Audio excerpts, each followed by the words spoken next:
Heydər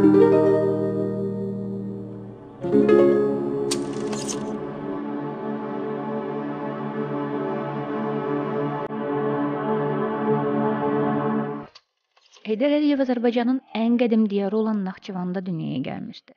Bu ulu diyar, bu qədəm kök, onun dünya görüşündə, mənəviyyatında, əxlaqında və düşüncə mədəniyyətində özünü qoruyub saxlanmışdı. İstər rəsmi, istər qeyri-rəsmi hesab ediləcək danışıqlarında Heydər Əliyev leksikonunda, Heydər Əliyev intonasiyasında bu hiss olunacaq qədər idi. Hədsiz qibt ediləsi isə onun şərq müdrikliyi idi. Heydər Əliyev qərbin kübar, Avropanın sivil davranış mədəniyyəti hesab edilənlərlə müqayisədə yenə də ali, kübar, amma şərqli olaraq qalmışdı və müdrik şərq kişisi kübarlığı onu hamıdan uca edirdi. Çox uca boyu vardı, hamıdan uca. Bəlkə də böyük insan olduğunu bildiyindən həmişə dik saxladığı başı ona belə ucalıq gətirirdi. Bir də İlan dağının ətəyində böyüyən insanın həmişə böyük olmağa haqqı vardı. Təpələrdən yox, Gəmiqaya zirvəsindən Azərbaycana baxmaq ona qismət olmuşdu axı. Bu taley idi, bəxt idi, yoxsa hər bir təsadüf zərurətdən doğur fikrinin təsdiqi idi? Kim idi axı? Heydər Əlirza oğlu Əliyev. Adi dəmir yolçu ailəsində doğulmuş bir övlad, yoxsa adi insan həyatına rəğmən öz qeyri-adiliyini, seçilmiş insan olduğunu, millətinin taley yüklü məsələlərini, qüdrətini sübut etmək israrında olan güclü bir varlıq. Heydər Əliyev Azərbaycan tarixində qeyri-adi qabiliyyətlə onu idarə edən, milli kimliyi olan bir rəhbər idi. O dağılmaqda olan bir dövləti yenidən quran bir nüfuz kimi bu millətin tarixinə mütləq yazıldı. Heydər Əliyev Azərbaycanı yenidən quran böyük nüfuzdan başqa bizə həm də tarix kimi lazım idi. Heydər Əliyev özü də daim tarix axtarırdı. Çünki o hər bir zaman tarixin yazıldığını həssaslıqla müşahidə və müşahidə eləyirdi. Tarix isə gələcəyə ötürülən keçmiş deməkdir. Heydər Əliyev əslində özünün tarixçisi idi, bəli. Zaman ona tabe idi. Demək zamanın tarixini də o özü yazırdı. Öz gördüyü, özünü təsdiq edəcəyi tarixi hadisələri ilə birlikdə. Heydər Əliyev son gününə qədər hər an, hər gün, hər il tarixin yazıldığını unutmadı. Və ancaq tarixdə yazılmasını məsləhət bildiyi əməllərinə yiyəli etməyi, imza qoymaq özünə rəva bildi. Çünki Heydər Əliyev tarixdə yaşamağın millət və dövlət kimi yaşamaq demək olduğunu çox yaxşı bilirdi.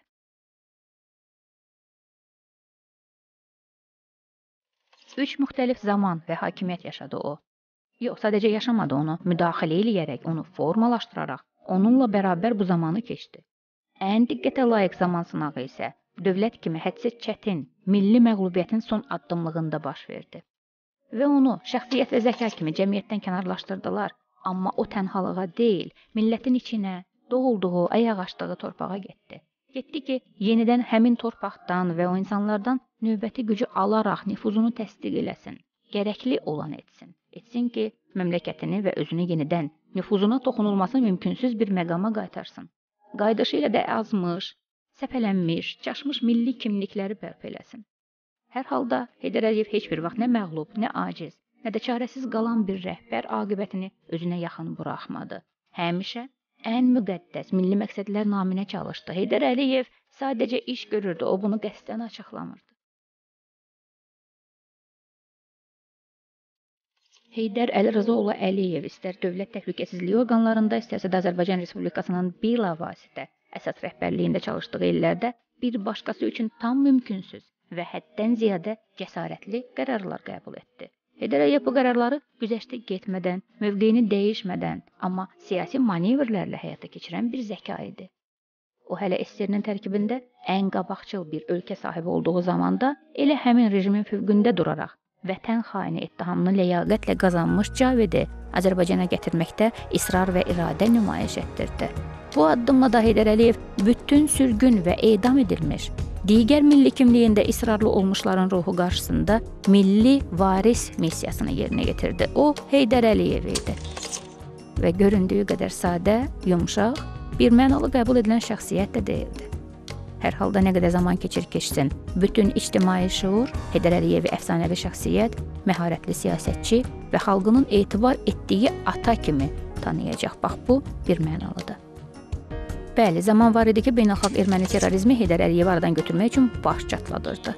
Hətta Daşnak Tütün Partiyası bəyan etmişdi ki, Heydər Əliyev aradan götürülməzsə, Qarabağ bizə vətən yox, məhbəs olacaq.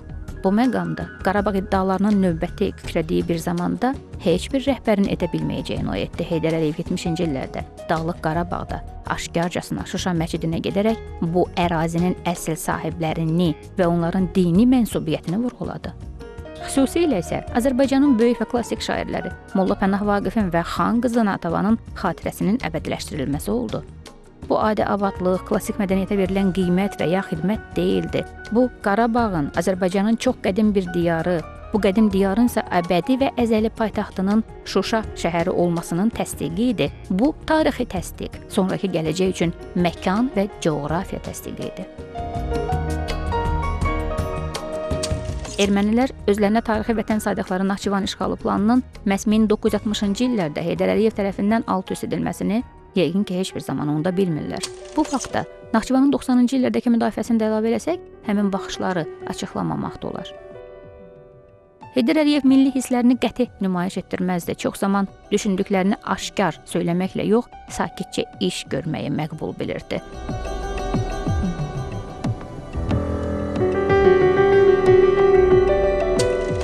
Əliyev nə vaxtsa özünü qorumağa vadar olacaq Azərbaycana, milli şuuru olan hərbçilər faktorunun ən böyük dövlətçilik xətti kimi qəbul etdiyindən, hətta mərkəz nəzarətində olduğu zamanda belə unutmadı. Azərbaycan üçün əsrlərlə həlli müşkül olan milli hərbçi kadrlar strategiyasını ancaq o qura bildi. Zamansa gözlənilməz halda çarxının istiqamətini tamam başqa bir səmtə yönəltmişdi. Məmləkətinin paytaxtına dönməyə vadar olmuş Əliyevi çılğın müqavimətli xalq nümayəndələri ilə qarşıladı. İradəsinə həsəd aparılacaq bu şəxsiyyət daxili mübahisələrin ancaq düşmənin xeyrinə olduğunu anlayırdı. Heydər Əliyev bu mərkəz oyununa qoşulmadı. Elə həmin düşmənlərimizin Azərbaycandan zorla qoparıb ayırdığı Azərbaycana, öz kiçik vətəni olan Naxçıvana getdi. Əliyev zamanının ən doğru addımını atdı. O, ən çətin vaxtda yurdunun ən təmiz və siyasi məqsədlərə bulaşmamış bir bölgəsinə gəldi və artıq xalqının içində ata missiyasını yerinə yetirməli idi. Və Ata Əliyev konkret problemlərin həlli üçün bütün yolları eşitdi, düşündü və zamanın onun xeyrinə işləyə biləcək məşğulluğuna qalib gəldi. Onu qalib edəcək addımını atdı. Bu addım onun ən müdrik, ən dəqiq və vaxtında hesabladığı addım idi. Artıq Naxçıvanda sərt sınaqdan çıxmış bir qurtuluş təcrübəsi əldə edilmişdi. Xalqla bərabər qabarmaq gücü.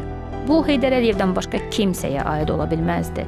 Xalqın içinə gedərək, xalqla birgə qabaran qüdrət sahibi, əbədi yaşayacaq tariximizdə ibrətamiz iz qoymalı idi və qoydu da. Belə ki, Heydər Əliyev Bakıya, ölkənin ümumən məhv olmaq təhlükəsi altında qaldığı bir zamanda gəldi və onu xilas edə bildi. Heydər Əliyev tarixin amansız və sərt sınaqları dövründə dünyanın ayrı-ayrı ölkələrinə səpələnərək yaşamaq məcburiyyətində qalmış Azərbaycanlıların birlik və həmrəyliyini yaratdı. Onların təşkilatlanması işini gördü. Onların bir vətən, müstəqil Azərbaycan ətrafında birləşməsi üçün hədsiz səy göstərdi. Ata Əliyev məmləkətinin gələcəyini düşünərək onu müxtəlif zərbələrdən də qorumalı idi. Heydər Əliyevin Azərbaycançılıq məfkurəsi dünyaya Azərbaycanlıların birliyi üçün fəlsəfi nəzəri əsas oldu.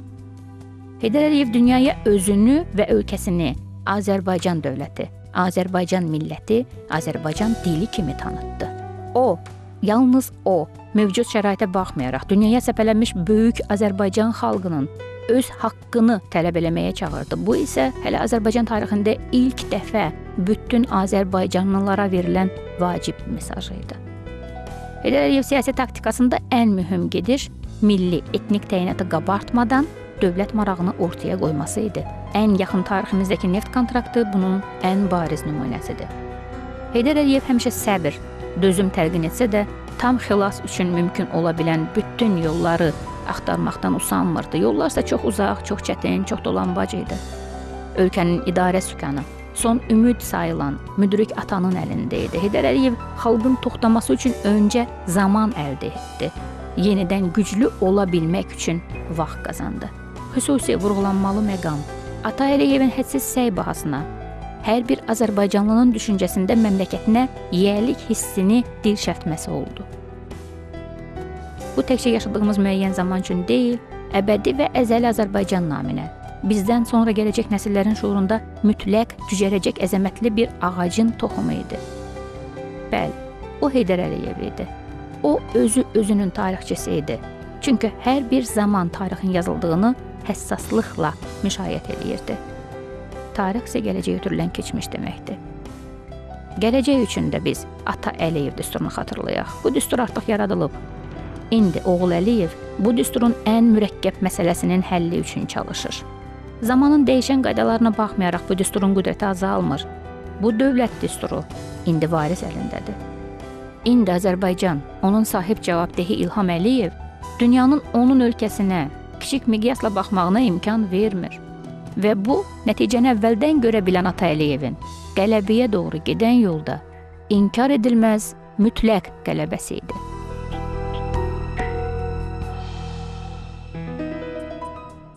Azərbaycan mənim ürəyimdir. Azərbaycan mənim nəfəsimdir. Azərbaycan mənim həyatımdır.